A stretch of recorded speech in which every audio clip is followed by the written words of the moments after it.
오늘은 출애굽기 2장 16절에서부터 24절, 25절까지 말씀을 통하여서 하나님의 은혜의 말씀을 나누려 합니다.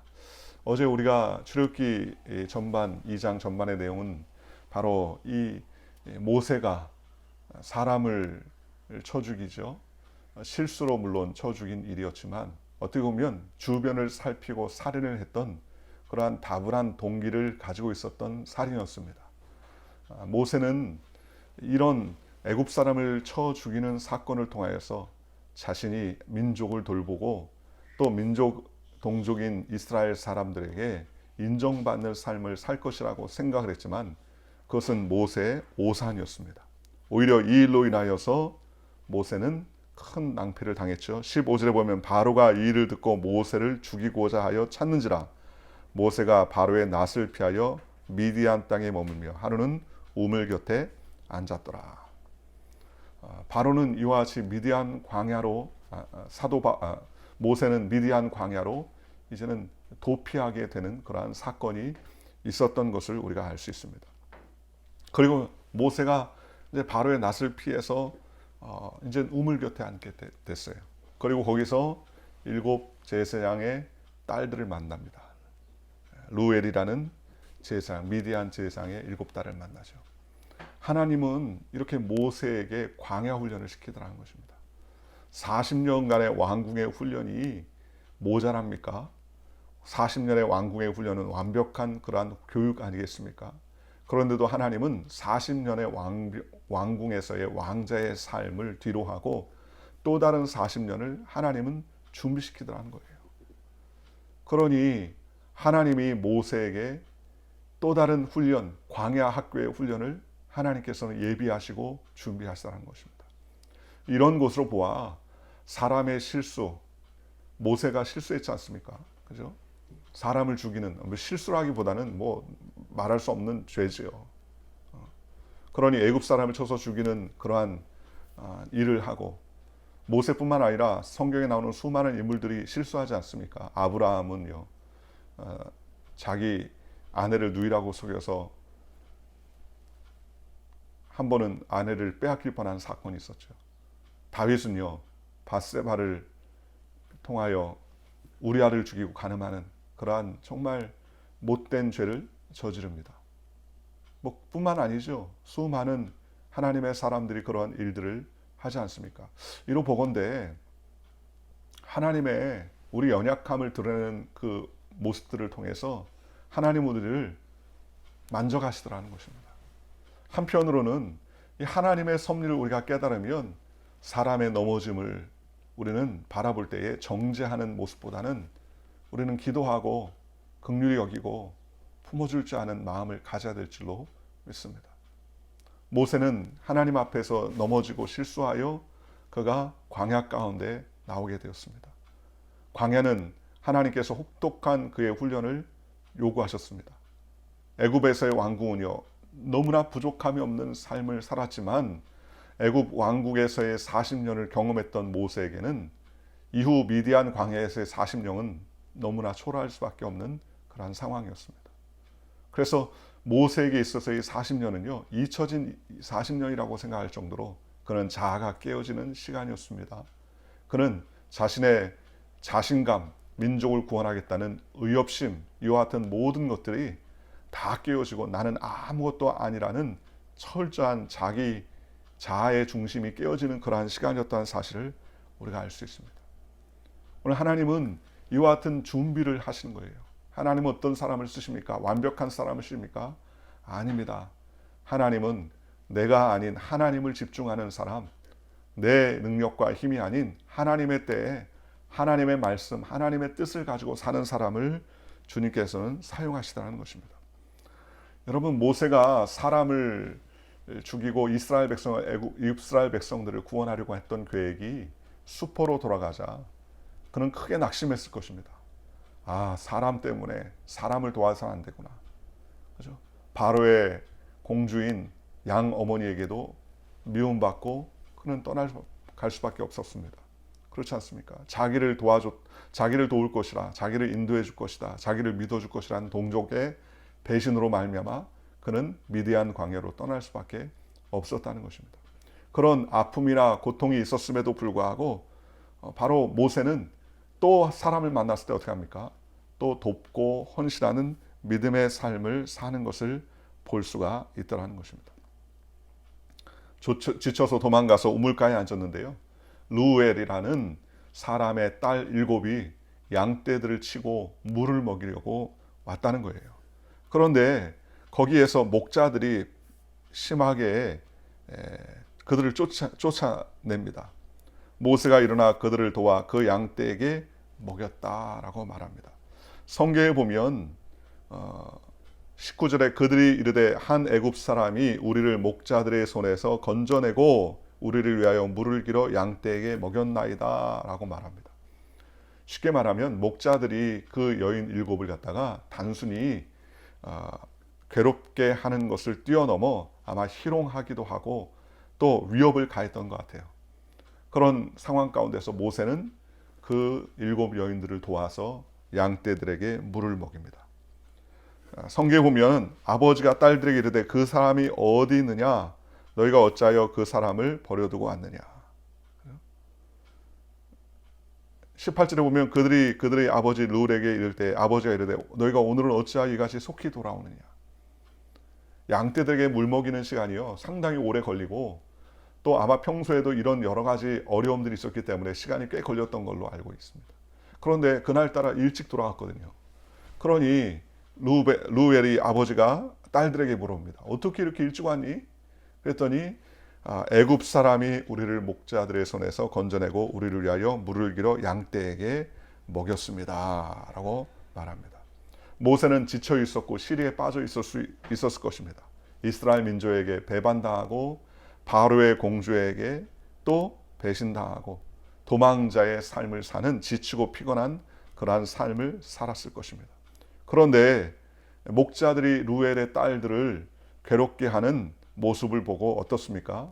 그는 다시 의협심에 일어나서 그 모든 일들을 해결합니다. 여러분 광야는 어떻습니까? 요즘처럼 무슨 폴리스가 있어가지고 안전합니까? 그렇지 않죠. 광야에서의 싸움은요 목숨을 거는 싸움이에요. 죽든지 살든지 둘 중에 하나입니다. 그러니 목자들이라고 했으니 한두 명이었겠습니까? 그런데도 모세는 거기에서 배신을 당할 수 있는데도 불구하고 또다시 도와주는 모습을 보더라는 것입니다. 이러한 작은 사소한 훈련들을 통하여서 하나님은 민족을 구원하는 일꾼으로 세워지더라는 것입니다. 시리에 빠졌던 모세는 오히려 이것을 통하여서 그는 다시 그들을 도울 수 있는 그러한 힘을 얻게 되었다는 겁니다. 일관성 있는 삶을 산다는 것이죠. 포기하지 않는다는 것입니다. 여러분 다윗이 밧세바의 사건을 통하여서 인생을 포기했다면 어떻게 됐습니까? 그는 성군이 될 수 있었겠습니까? 그렇지 않죠. 아브라함이 아내를 팔았던 실수 앞에 자신을 비하하고 나는 쓸모없는 인간이라고 자포자기했다면 그는 믿음의 조상이 될 수가 없었을 것입니다. 요셉이 감옥에 가고 보디발의 아내에게 수모를 당했던 일 때문에 그는 하나님을 저버리고 그럼 그렇지 하나님이 어디 계셔라고 자포자기했다면 그도 역시 애굽의 총리가 되지 못했을 것이라는 겁니다. 사도 바울은요 복음을 전하다가 광주리를 타고 성에서 피해서 도망 나온 일이 있었지 않습니까? 만약에 그 일 때문에 아유 수치스럽다 창피하다 내가 광주리에 타고 도망 나올 정도니 라고 자기 자신을 비하했다면 그는 위대한 하나님의 사도로 일꾼으로 거듭나지 못했을 것입니다. 바로 수많은 실수에도 불구하고 그럼에도 불구하고 무엇을 향해 달려갑니까? 십자가를 향해 달려가 주님의 나라를 향해 달려갑니다. 오늘 우리도 그럴 때가 많지 않습니까? 우리가 교회 안에서 실수하고 깨어지고 섭섭한 일을 만나고 배신을 당하고 혹시 몰인정을 당하면 어떻게 이룰 수 있느냐? 어떻게 교회가 이룰 수 있어? 어떻게 사람이 하나님을 섬기는 곳이 이룰 수 있어? 그러면서 낙심하고 좌절하고 낙마하고 시리에 빠져서 교회를 떠나고 신앙을 저버리는 그러한 사람들이 종종 있지 않습니까? 그렇잖아요. 그러나 그것도 어떡합니까? 극복해야 될 줄 알아야 된다. 어떻게 모세가 사람을 쳐 죽일 수 있어? 어떻게 저렇게 하나님의 선택받은 사람이 사람을 쳐 죽일 수 있어? 어떻게 다윗이 우리아를 죽이고 밧세바를 동심하고 어떻게 이런 말도 안 되는 일을 벌일 수 있어? 어떻게 저 사람을 하나님의 사람이라고 우리가 믿을 수 있냐고 그렇게 생각할 수 있지요. 그렇잖아요. 사람은요, 사람의 실수와 허물을 보면 인정할. 여러분, 그것이 오히려 하나님이 우리를 끊임없이 우리를 하나님을 바라보게 하는 시작이요 동기가 되더라는 것입니다. 여러분, 사람은 의지할 존재가 못 되지 않습니까? 우리는 누구를 의지해야 됩니까? 하나님을 의지해야 되는 거예요. 여러분, 정죄하고 옛날의 과거의 일들을 따진다면 모세가 이스라엘의 리더가 된다는 것 못해요. 아마 한국에서 태어났으면 한국의 리더는 될 수 없어서. 왜요? 사람을 죽였던 과거의 살인마의 흔적이 있는데 어떻게 그가 청문회를 통과했겠습니까? 다윗은요. 다윗은 더더욱 안 되죠. 사람을 죽였을 뿐만 아니라 그 아내를 빼앗기도 했는데요. 아브라함은요. 아브라함은 그 아내를 2번이나 아브라함은 속이지 않습니까? 누이라고 속이고요. 자기의 이익과 목적을 위해서 속이지 않습니까? 생명 부지를 위해 속이지 않습니까? 아마 우리나라의 청문회에 갔다 나오면 아브라함도 혹은 이삭도 다윗도 모세도 일꾼이 되지 못했을 것입니다. 그러나 하나님은 어떻게 해요? 하나님은 그 모든 과정을 통해서 하나님 우리를 만지시고 터치하시고 우리를 붙잡아 주시더라는 것입니다. 그러니 우리는 문제를 만나고 어려움을 당했을 때, 또 우리가 이해할 수 없는 일을 만났을 때 어떻게 해야 돼요? 우리의 인간의 이성과 잣대로 판단하지 말아야 된다는 겁니다. 판단은 누가 하십니까? 하나님이 하세요. 모세가 사람을 죽이고 미디안 광야에 40년을 지낸 것이 어떻게 보면 하나님께서 나중에 80세에 그를 부르시게 되는 또 놀라운 하나님의 과정 아닙니까? 하나님은 인간의 실수, 인간의 넘어짐조차도 하나님은 합력하여 선으로 바꾸시는 분일 수 있으시다는 것입니다. 그러니 사람들을 평가하고 판단할 때 도덕적인 시각, 나의 중심적인 시각을 벗어나서 하나님 앞에 온전히 올려드릴 줄 아는 믿음의 삶을 살아야 된다는 것입니다. 두 번째로 우리는 알 수 있는 것은 모세는 광야에서 또 다른 멘토를 만나서 신앙의 훈련, 삶의 지혜를 만나는 훈련을 하게 되더라는 것입니다. 오늘 성경에 보니까는 루엘이라는 사람을 만납니다. 루엘은 어떤 사람입니까? 루엘은요, 모세의 장인이 되는 사람이에요. 모세의 장인. 루엘이라는 말은, 엘이라는 말은 하나님이라는 말입니다. 즉 하나님의 친구라는 뜻이 바로 루엘입니다. 아브라함의 이제 친족이죠. 어떻게 보면. 그러니 미디안의 실공주 7명의 딸의 아버지는 미디안 제사장이라고 말했습니다. 하나님의 친구 혹은 젖는 자의 충분한 그러한 일이죠. 엘은 유일한 하나님을 알고 있는 그러한 말이지 않습니까? 그래서 엘이라는 말은 하나님을 뜻하는 거예요. 엘샤다이 하면 전능하신 하나님, 그죠? 이스라엘, 엘이라는 말이 하나님을 찾지 않습니까? 하나님을 말하는 것 아니겠습니까? 그죠? 다니엘, 엘자가 들어가면 신앙의 이름이라고 그렇게 말할 수 있습니다. 그런데 이 장인은 어떤 사람입니까? 장인은, 이 루엘은 도덕적인 기준이 분명한 사람이었다는 겁니다. 그죠? 딸들이 평소 빨리 돌아가는 거예요. 물어봤더니 보니까는 도와줬던 사람이 있었습니다. 그러니 어떻게 합니까?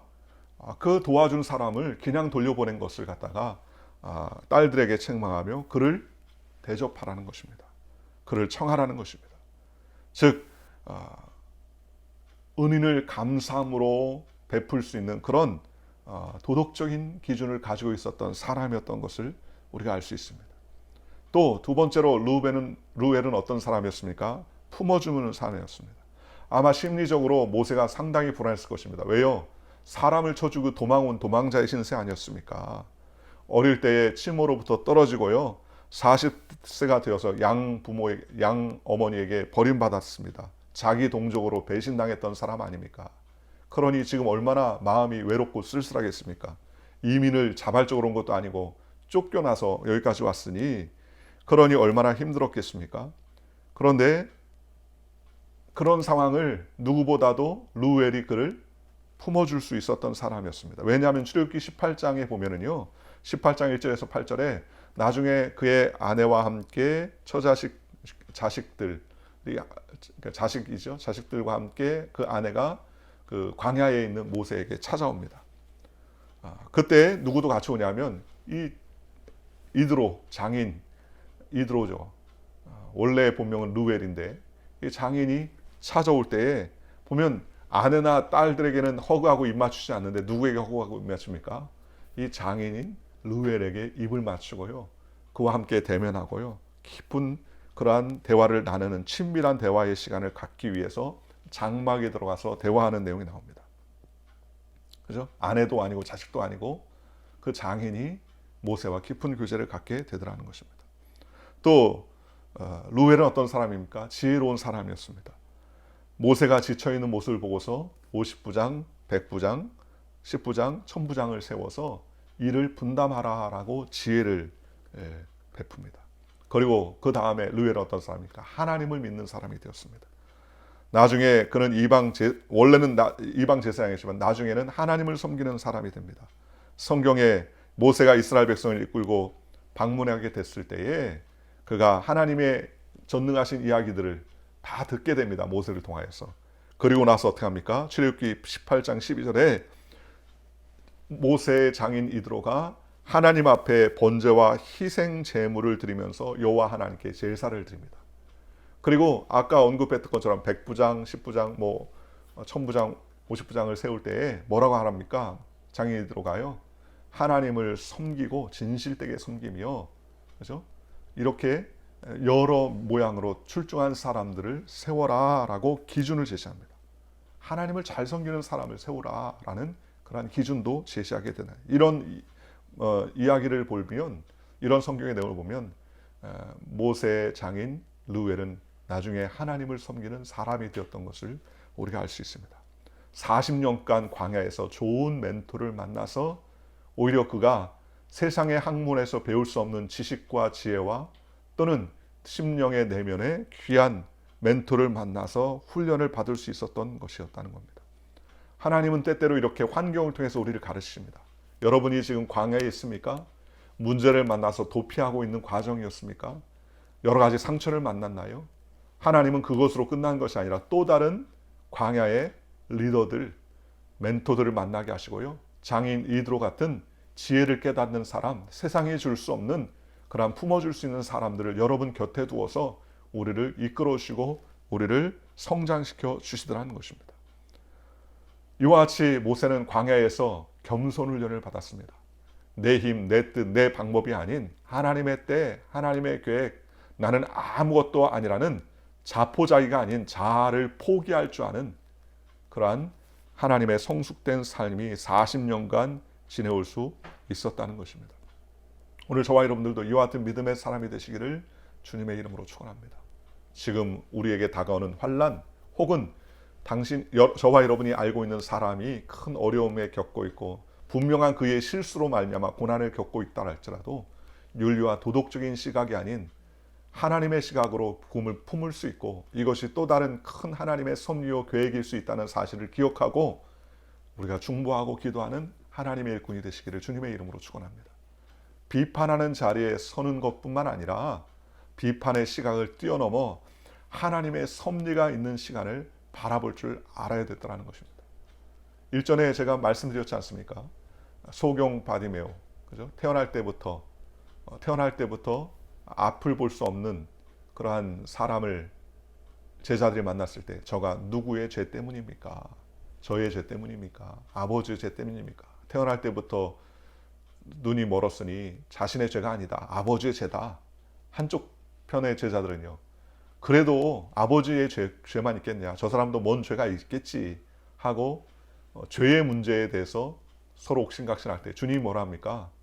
그건 아버지의 죄도 아니고 저의 죄도 아니다. 하나님의 때에 하나님의 영광을 위한 것이라고 말씀하지 않습니까? 여러분, 사람이 실수하고 안못 보는 그런 환경, 누구나 봐도 저 사람의 죄다 혹은 그의 부모의 죄다라고 평가할 수 있는 이때에 하나님은 만세전부터 그를 통해서 하나님의 영광을 드러내기 위한 그러한 고난을 하나님께서 주신 것이라고 예수님은 평가하지 않습니까? 결국 그 일로 인하여서 그가 눈을 뜨게 되고 하나님을 찬양하고 그의 눈뜬 사건을 목도했던 모든 사람들은 하나님의 놀라우신 은혜를 찬양하는 그러한 영광의 순간을 맞이할 수 있었던 것을 우리가 볼 수 있습니다. 주변에 주변의 사람들이 혹 큰 실수를 하고 넘어지고 자빠져 있습니까? 혹은 깨어져 있습니까? 도덕적으로 말할 수 없는 그러한 실수를 저지르는 사람이 있습니까? 그것이 전부가 아닙니다. 하나님의 때에 하나님의 또 다른 섭리와 하나님의 또 다른 빚음이 있다는 사실을 기억하고 우리는 용납하고 품는 그러한 삶을 살아가는 저와 여러분들 되시기를 주님의 이름으로 축원합니다. 그래서 광야 훈련을 겪었던 모세가 하나님의 쓰임 받았던 믿음의 백성이 됐던 것처럼 오늘 저와 여러분들이 은혜 가운데 달려가는 저와 여러분들 되시기를 주님의 이름으로 축원합니다. 23절, 24절, 25절은 다음 주 월요일 날 다시 우리가 강의하도록 그렇게 하겠습니다. 우리 기도하겠습니다. 좋으신 아버지 하나님 감사합니다.